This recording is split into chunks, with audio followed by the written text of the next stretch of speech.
The day Mama Ifioma realized she could no longer cry, it was not because her tears had dried, but because they had soaked the walls of her bedroom for 7 straight years. Every month came and went like a mockingbird, dropping the same gift she never asked for, blood instead of a baby. Her husband, Obinna, grew quiet over time. The excitement in his eyes dimmed like an old lantern running out of kerosene, and soon he stopped coming home early. The neighbors whispered. The women at the stream laughed in riddles. A tree that bears no fruit has no shade, one would say, pretending to rinse her wrapper. What is a wife if she cannot be called an innie? Just a pretty pot with no soup inside. Another would add with a knowing nod. Ifioma pretended not to hear, but she did. Oh, she heard everything. Every clap of thunder seemed to shake her womb. Every baptism in the village, every naming ceremony. It was as though life danced before her in a masquerade she could not join. And it hurt. Until the day the letter came. Folded in trembling hands, the message arrived with the smell of panic and the weight of finality. Her only sister, Amara, was dead. A car accident. Quick, brutal, unforgiving. But Amara had left behind a daughter, Nena, a delicate child of 7, with wide eyes that saw too much and lips that barely moved.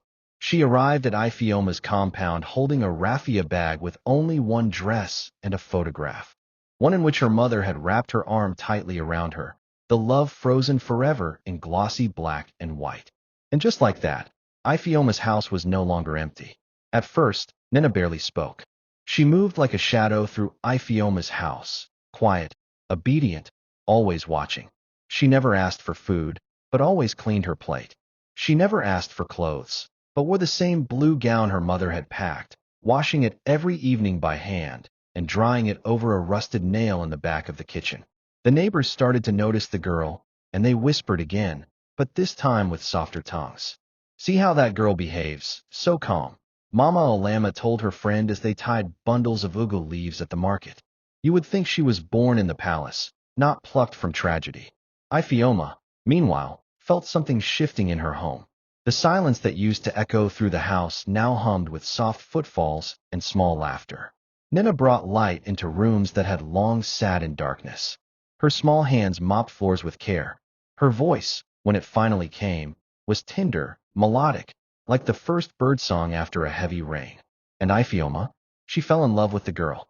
Not like a woman who pities a child, but like a woman who had been starved of love, starved of motherhood, and suddenly found herself full. She bought Nena clothes. Not many, but neat ones. She combed her hair herself. She made sure Nena had a school bag and books and the biggest piece of meat during Sunday rice. Obina noticed the change too. He returned home earlier. He helped build a small swing with old tires under the mango tree. He even smiled more. The villagers talked again, this time with admiration. Children bring blessings, said the village catechist one day after morning mass.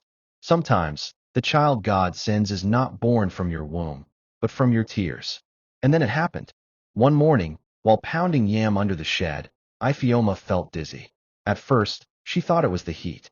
Then came the nausea. Then, a missed period. Then, 2 more. She told no one. Not even Obina. Not yet. She went to the mission clinic, hiding under a scarf like a woman running from gossip.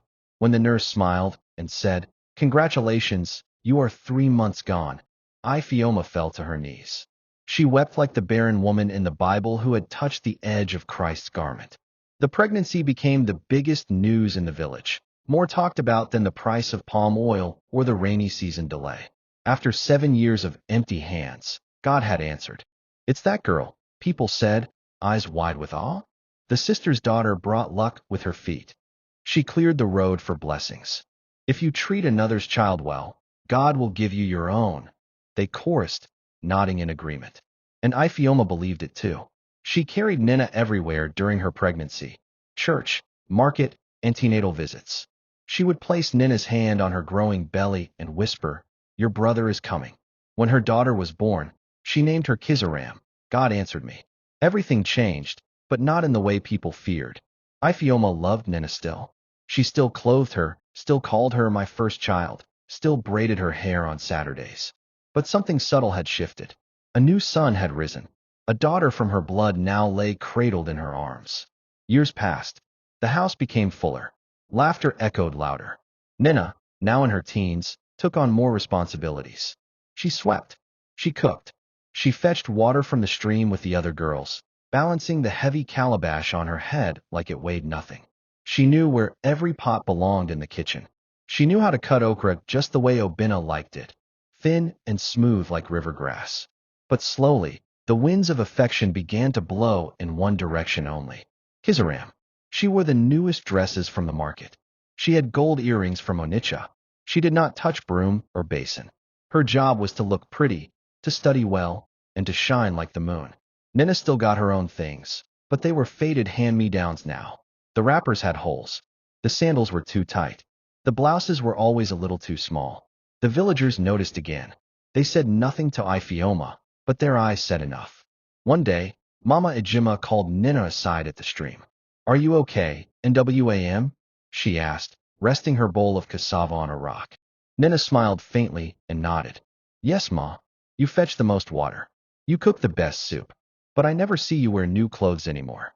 Nina laughed softly, like someone used to swallowing her discomfort. "My mother is trying. Times are hard."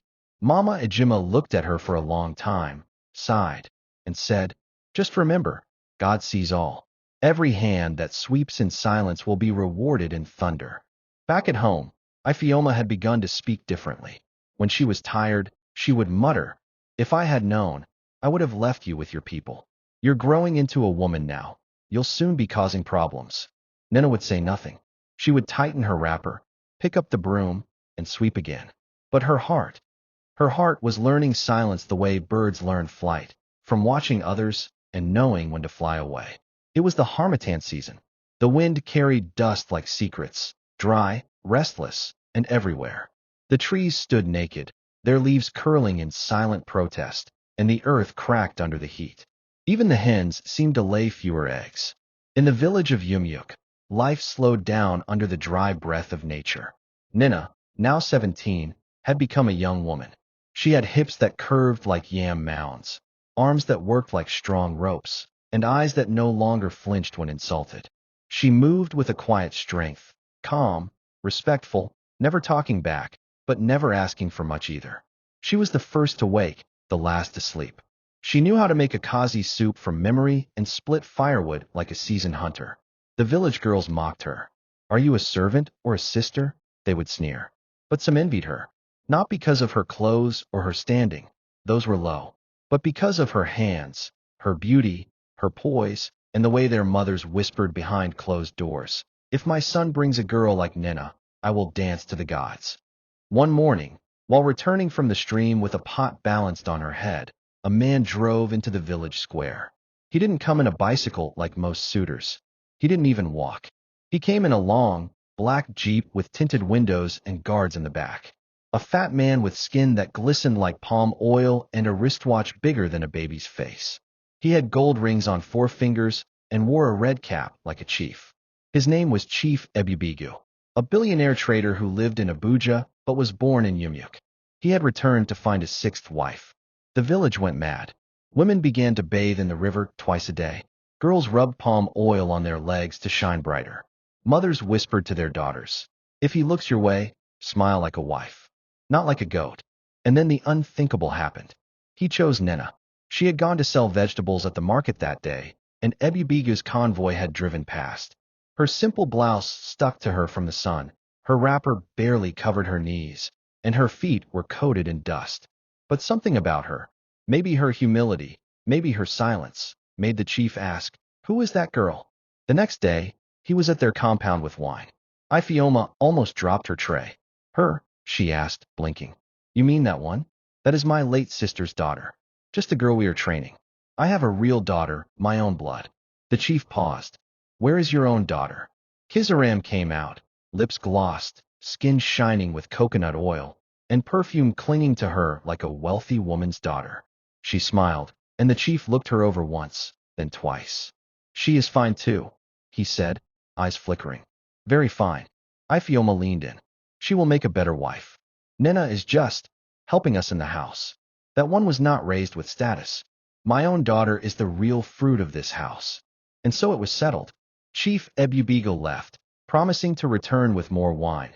this time for Kizaram's hand in marriage. Nina heard everything. She did not cry. That night, she lit the fire as usual, cooked yam porridge, and served everyone. She washed the dishes quietly and lay on her raffia mat in the corridor.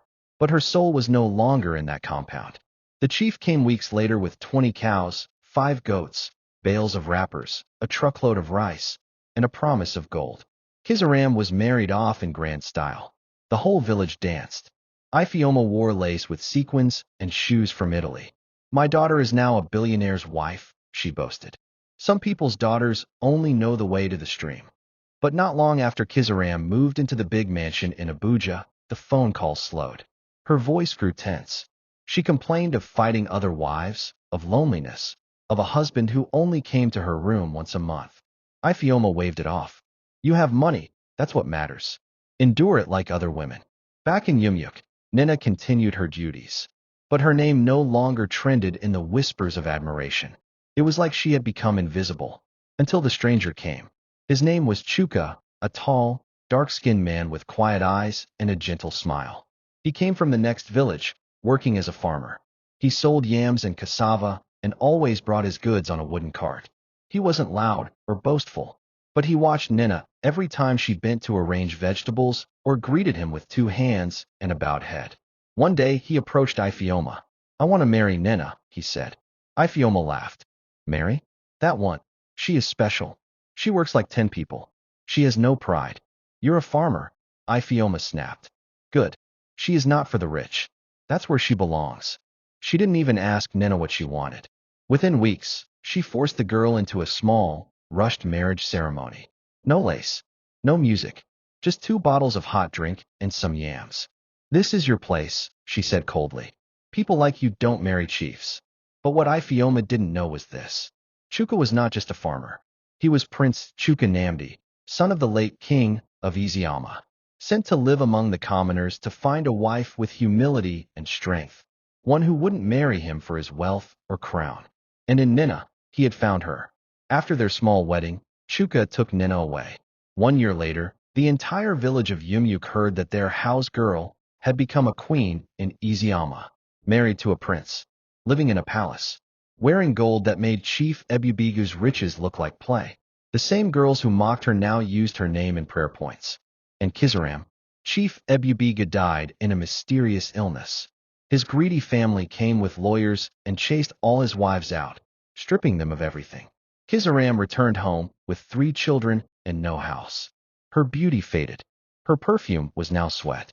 She sat on the same bench Nina used to sit and begged for help. The villagers whispered again. Life is a drum, they said. It beats loudest for the one who suffers in silence. The return of Nina to Yumyuk did not come with sirens or trumpets. It came with the quiet roar of destiny fulfilled. The sky that morning was clear, too clear, like it had been scrubbed with palm fronds. Children were playing in the red sand. Women were peeling cassava in basins. And then the dust began to rise. A black SUV, followed by 2 jeeps and a long van, rolled into the village square. The sound of car tires crunching gravel brought people to their windows. Who was that? Another politician?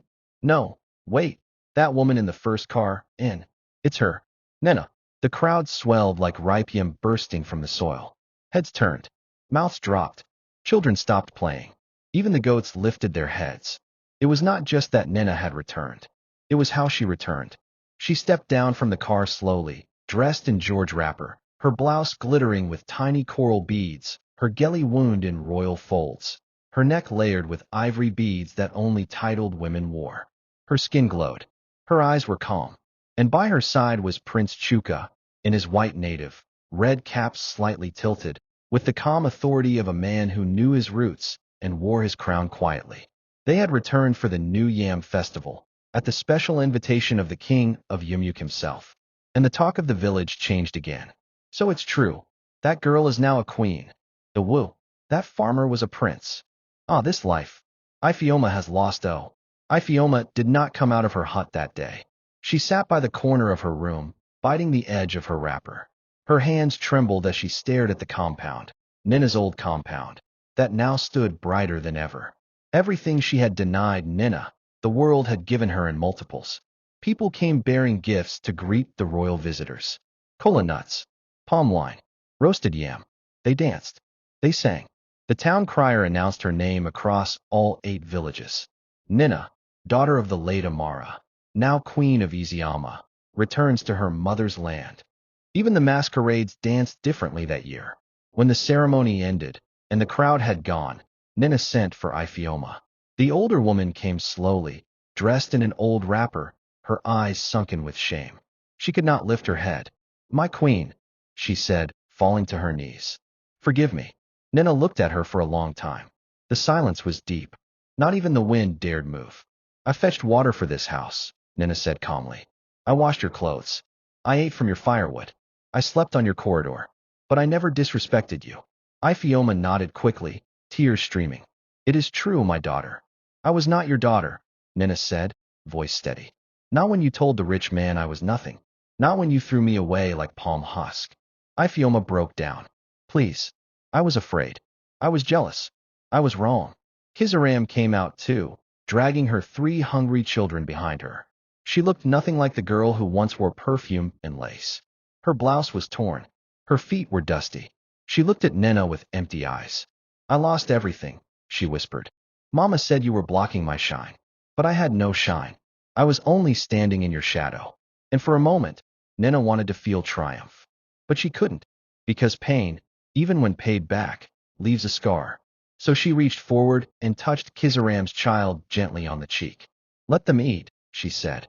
"There's food in the car. Rice, oil, clothes." Kizaram wept, and Ifioma wept, and the village women, watching from afar, wiped their own eyes. She did not pay them back with wickedness. They whispered. She remembered the broom, even when she became the crown. Before she left, Nina did one more thing.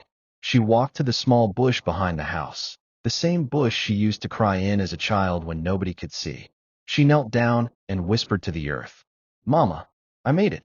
The wind blew softly. The mango trees swayed. And somewhere deep in the land of the ancestors, Amara smiled. That night, the stars came out brighter than usual. Not because the sky was clearer, but because the drums of fate had remembered Nina's name. And the whole village heard them.